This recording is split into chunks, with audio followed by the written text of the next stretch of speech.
À 37 ans, il sera une des chances françaises de médaille aux mondiaux d'athlétisme cet été à Pékin.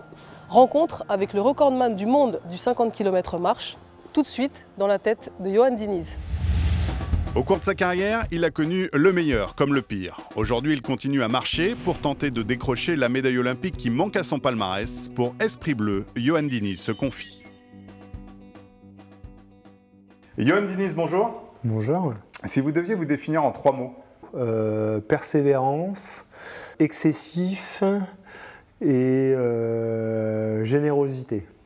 Une qualité qui vous manque et que vous aimeriez avoir? Être plus mesuré. Je fais jamais dans la demi-mesure, on va dire.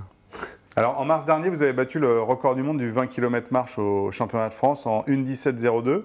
Record battu une semaine plus tard par un Japonais. Ça a été frustrant. L'objectif premier, c'était pas du tout de battre le record du monde ce jour-là, mais bon, c'était le... On choisit pas le jour, quoi.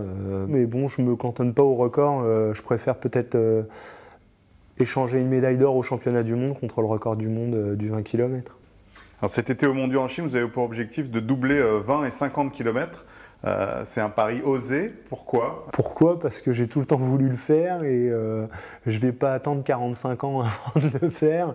Ça sera certainement mon avant-dernier championnat du monde. Donc on y va et puis on va essayer de réussir à faire quelque chose sur les 2 distances. En 2013, aux Mondiaux à Moscou, vous terminez à la 10e place du 50 km.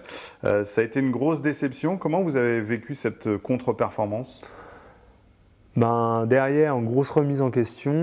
Je me suis séparé de mon entraîneur. Derrière, gros burn-out de tout, quoi.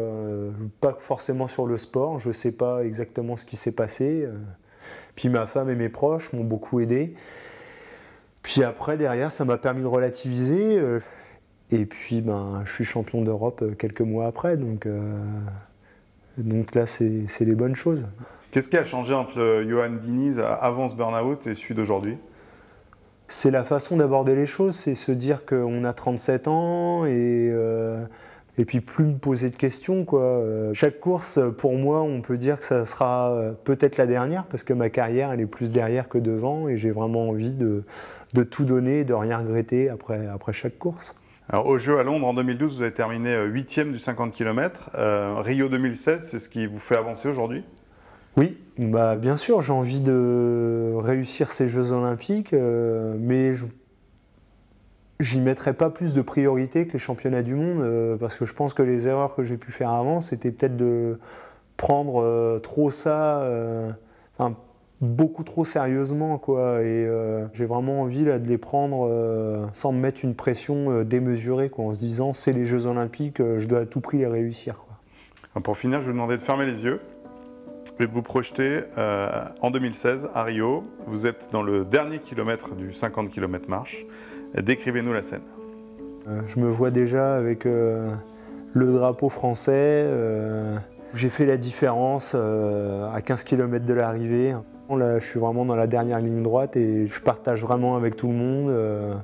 Et je remporte les Jeux sur 50 km. Et enfin, j'ai réussi à remplir mon objectif olympique. Merci Johan Diniz. Merci.